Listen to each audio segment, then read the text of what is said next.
Tennessee. The government consider king their #1 enemy. The rich and innocent gets in the office, it gives permission to officers to put us all in prisons and coffins. Bill Clinton built prisons for profit, but Ronald Reagan brought us in narcotics. That's what hit us the hardest. That's when went retarded in California. Crack transformed us from Black Panthers to savages on the corner. When bandanas, after that it was over. We ain't never recovered. That's the reason we be killing each other. We back again to last week. We touched on the political pyramid and we explained where our representation lies at. Today we come back to talk about the city level representation and to place emphasis on the city level representation, which is where our true representation and our true power is as a black people in the United States. Scholar brother, could you tell us some of the things that we've been involved in? Yeah, I got just a couple of things from our archives over the past few years, specific things that we've campaigned on. And they all pertain to the same thing, which is getting to the money. That's right. Using political empowerment to get to the money that we need to build our community. Now, this first thing, I don't know if how well you can see it, right?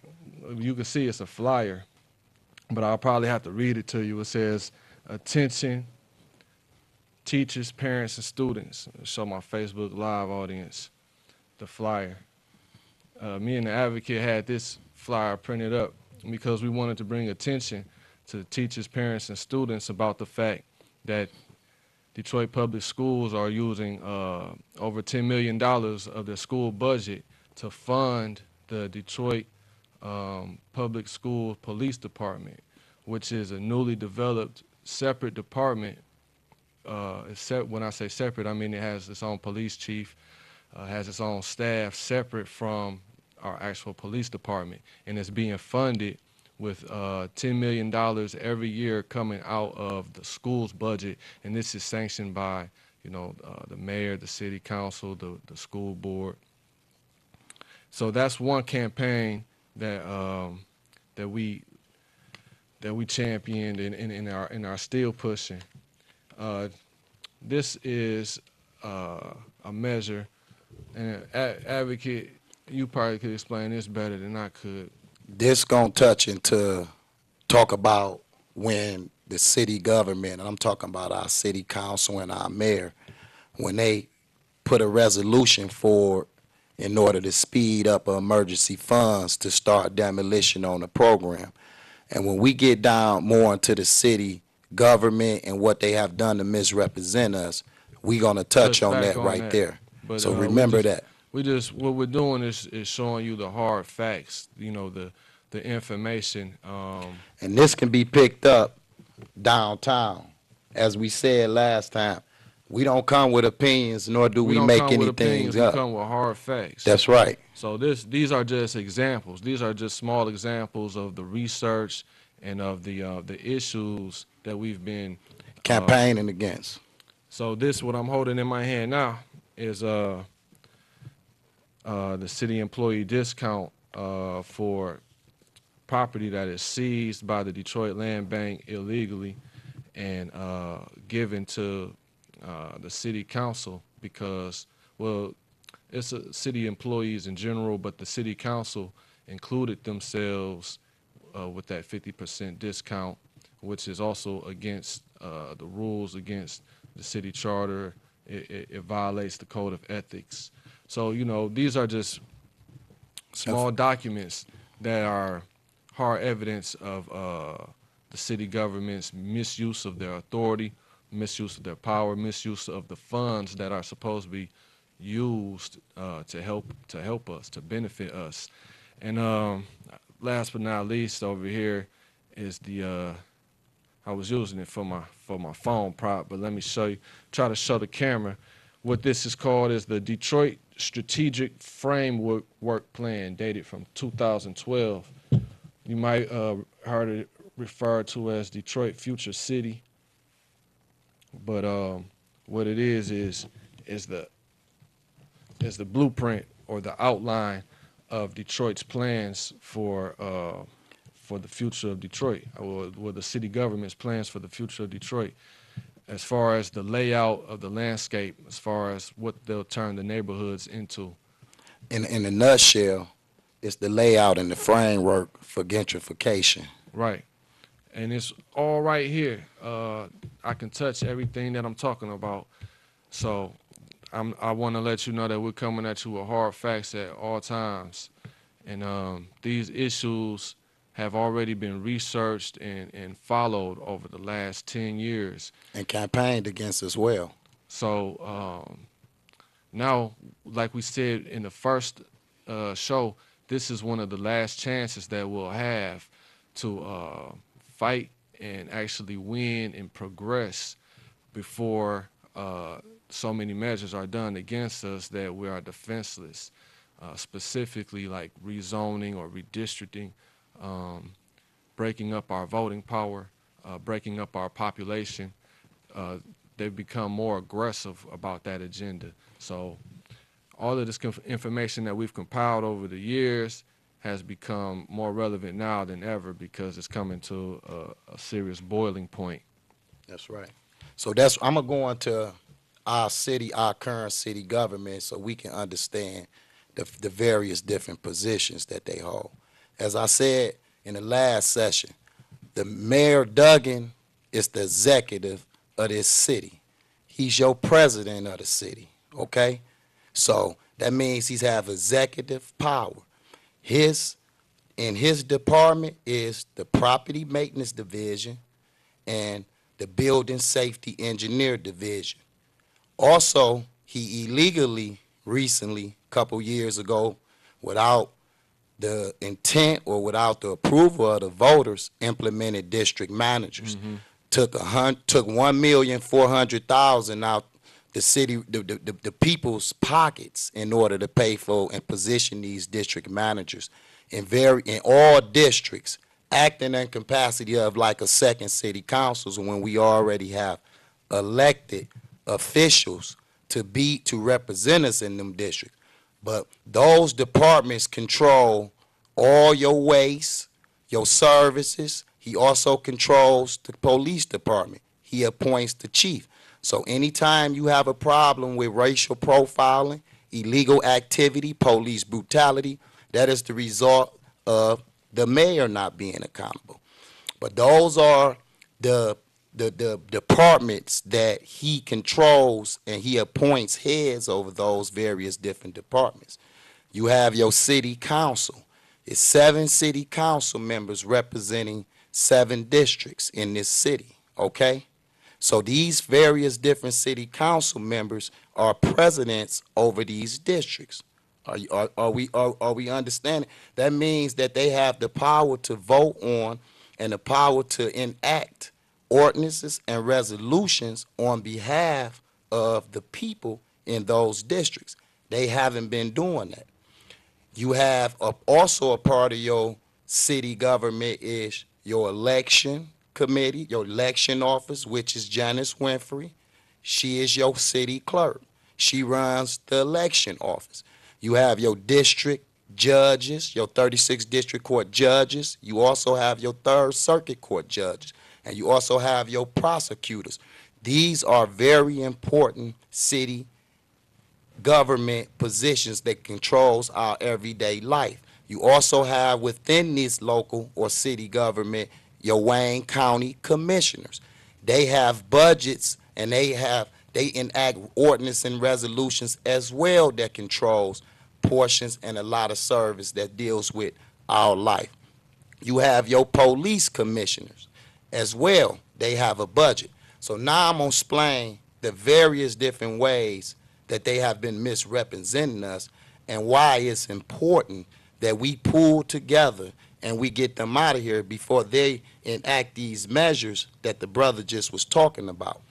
Brother, you just ran down the city offices in such a concise manner that you have plenty of time to go through each member. If you want to single out specific people, you have time to do that because you just ran through that first section so smooth.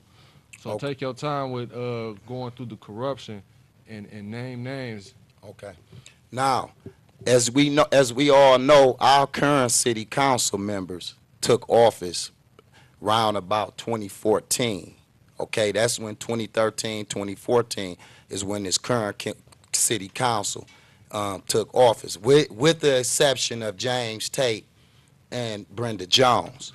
Now, when they took office, and also your mayor with this, when they took office, one of the first measures that came to their office that could have benefited the people, one of the first opportunities that they had to show proper representation was when the federal government had dispersed millions of dollars to cities across the country who had been hit with economical depression during the recession that happened in 07 and 08.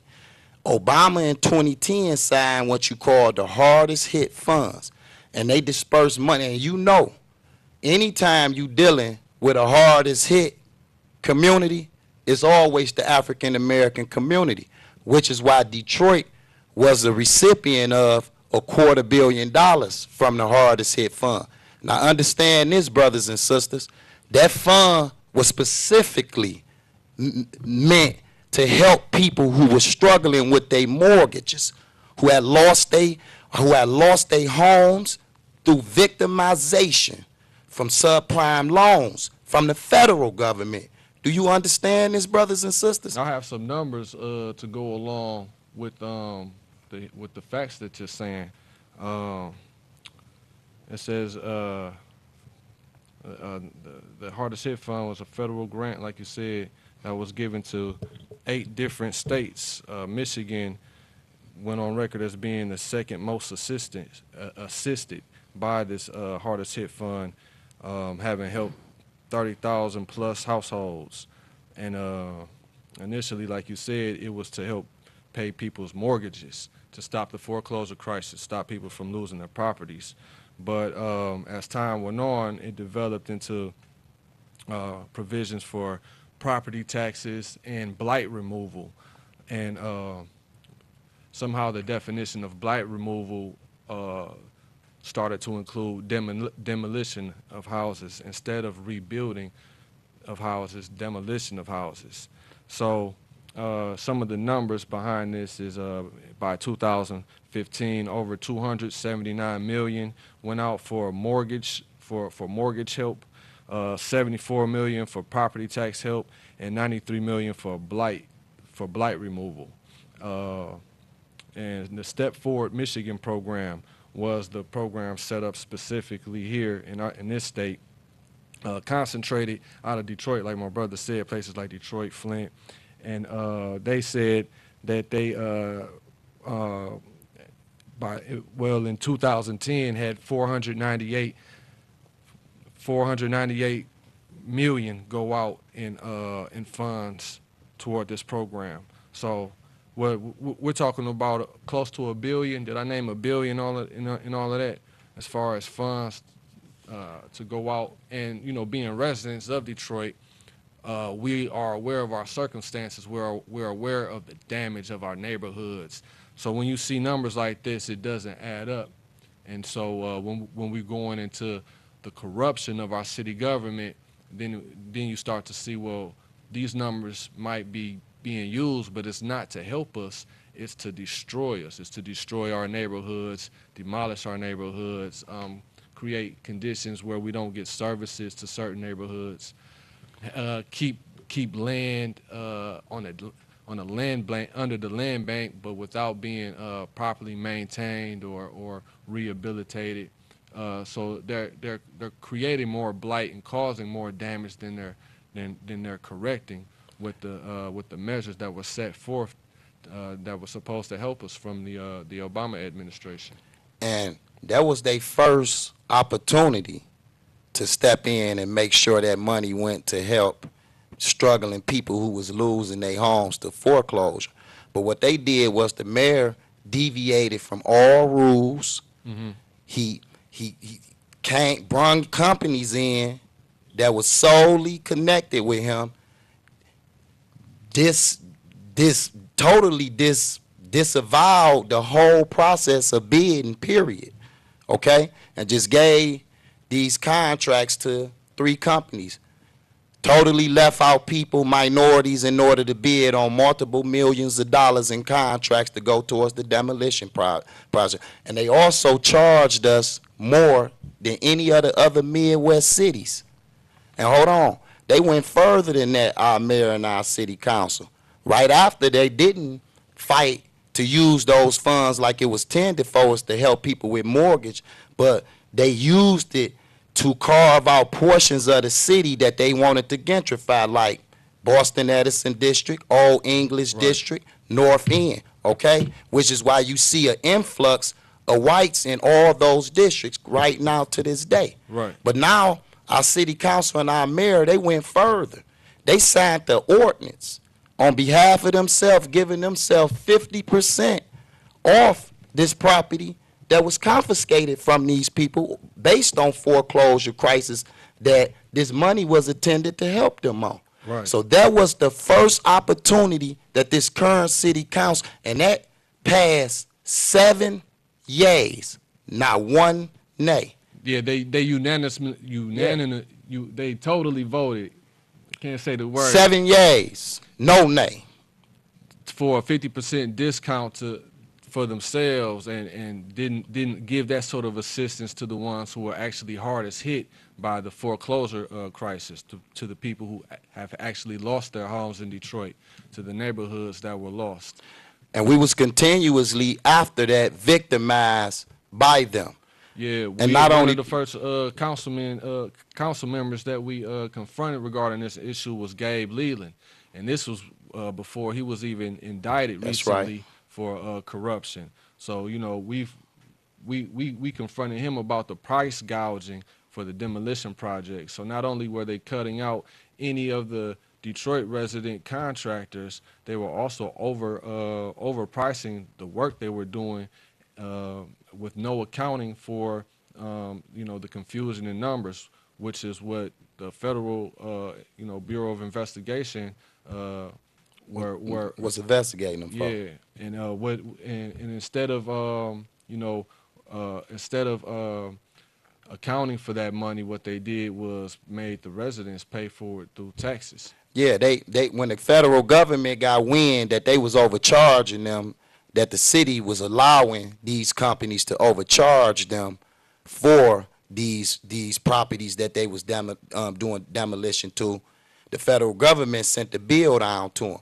Instead of the city utilizing their resources of the corporate council to go after those companies for those millions of dollars that was overcharged from the companies, they paid it out the residents' funds. And then they turn around and say they don't got no funds to build community centers and various different things like that. We got a call here, but I don't know how to work the phone, brother. All right. You on air now, caller? Yes. Good evening. Good evening. Good evening. The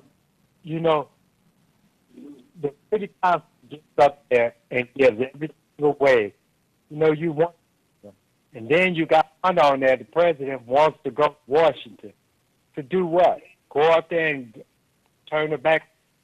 I mean, you got people on city council. Look at Dave Leland. Why is he still sitting there?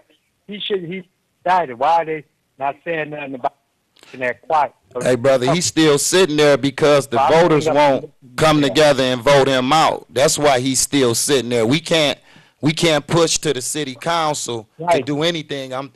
That's why we talking about how they've been misrepresenting us. So we can't look for them to represent us. Our first mission as Detroit residents should be to demand a recall of Gabe Leland.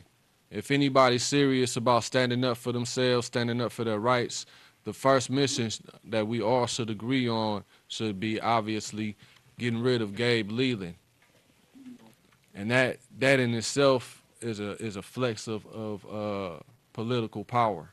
Now I've seen people like Joanna Underwood recently get into office and go on Facebook Live in order to expose some of the things that we're talking about now.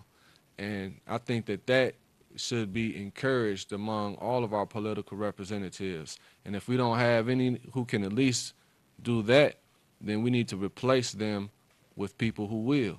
And some of you watching right now can be their replacements. All it takes is just a serious step in this direction. As we gonna keep reiterating, we get into the money, because the money is why a lot of our problems, why we face so much suffering in this city. We're not saying that that's solely our issue as a people, but a lot of our problems is rooted in poverty. Because once you put a people in a desperate situation, you're gonna forever build and breed drug dealers, robbers, and thieves. That's just simple as that. That's any group of people. That's the Right. self-preservation. That's the first law. Right. So when we talk about getting to, everything we talk about is getting to the money, and it's getting to money that's already available for us. Yeah. We just not utilizing, or we just don't know where it's at and how they We don't utilize have it. the political representation in place. The first people getting their hands on this money are the crooked. They are against us. They are against our well-being. And we just named close to $1 billion worth of money that was given in federal grants, starting in 2010. So it's 2008, 2009. So almost 10 years later, this is the position that we've ended up under the direction of the Duggan administration and all of the city council members. And to go further, foundations are set up, because we back to the money. Back to the money. Last session, we talked about Marathon Oil owing us, the casinos owing us, the waste companies owing us tens of millions. Okay, so we talked about Ford owing us tens of millions, Olympia Arena owing us hundreds of millions. We talked about these things. So now we still going on and on. We talking about money that's right here available. That's right there. Now. It's Right not now. money that we have to look for, money that we have to raise. It's money that's already being generated and circulated, supposed to be on our behalf. But It's just not trickling we down. don't have the political representation that will do right with it. And just think about this. Every foundation that you know that's operating in Detroit, from Kellogg to the Davidson, to the Kresge, to the Ford, to the General Motors, to the Skillman, they are all capitalizing off our tragedies, okay? Their whole foundations is built around our suffering. And they are leveraging billions of dollars in these decades on behalf of us, and it's just not going to us. The brother gave an analogy earlier. Get that analogy that you said to what they doing to us, brother. The way the city government is operating, using funds And the that are supposed foundations to as be- well. Yeah, foundations and also corporations. That's right. The corporations you hear about Banks. building downtown, the banks that are expanding throughout the neighborhoods.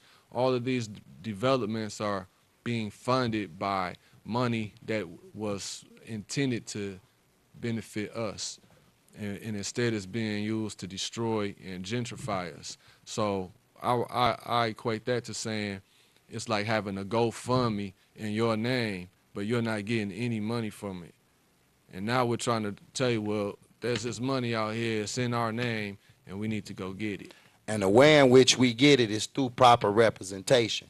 As I mentioned earlier about the member, they signed the resolution on behalf of themselves to give themselves. We talking about the council and the mayor, to give themselves, and not only themselves, their family members, half off property that was confiscated by people or was taken by people through the economical disaster that happened during 07 and 08. So they signed the resolution to be able to do that. The same power that they had to sign a resolution to give that property to them, they could have signed the resolution To help to the help the residents. people who had lost that property. Right. And that's what proper representation Using the power is. of those offices. That's the same with the foundations that's operating, fleecing us, giving only 5% off our tragedy when they supposed to be giving 33%. Okay? So, again, brothers and sisters, we need brothers and sisters to get on the line to campaign. We need brothers and sisters. Let this information register with you. Let it become part of your conversation. And as you start to move in this direction, you'll realize it takes less than 10,000 people to get you elected. It takes less than 2,000 people to get Gabe Leland recalled right now. It'll take 5,000 to put somebody who has our real benefit in office right now. And then we can make sure ordinances and resolutions, as they did on behalf of themselves, can be on behalf of us acquisition and the for people. us. All of this money that's being leveraged on our behalf is actually used toward our behalf. And that's the solution, simple as that. Use this political power to get to the money. Nothing counts but getting to the money. That's 60% of the solution. The rest is, other social blights that, for later episodes. But our main intention is for you to understand city government to get to the money. And we get to the money only through proper government, city government representation. That's how we get to it. We listed billions of dollars that's already being distributed on behalf of ourselves. All of these, and we showed you examples on how they can easily do that, how they can encourage banks in order to branch in here to give loans to people, how they can sign ordinances and resolutions the same as they did there.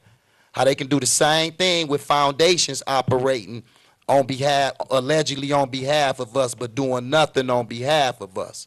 So we showing y'all the powers in the city government. We have to get proper representation in there. That's the blueprint for gentrification. We've always had that blueprint. We've always been on their head. We've always had this information. Now it's yours. What you gonna do with it? What we gonna do with it? The government killed King. Remember that. The government killed King. Government killed King, the gun that really killed King wasn't recovered because it was a conspiracy. The government sent a team of gunmen to Tennessee. The government considered King their #1 enemy. The rich and nitty gets in the office, it gives permission to officers to put us all in prisons and coffins. Bill Clinton built prisons for profit, but Ronald Reagan brought us in narcotics. That's what hit us the hardest. That's when niggas went retarded in California.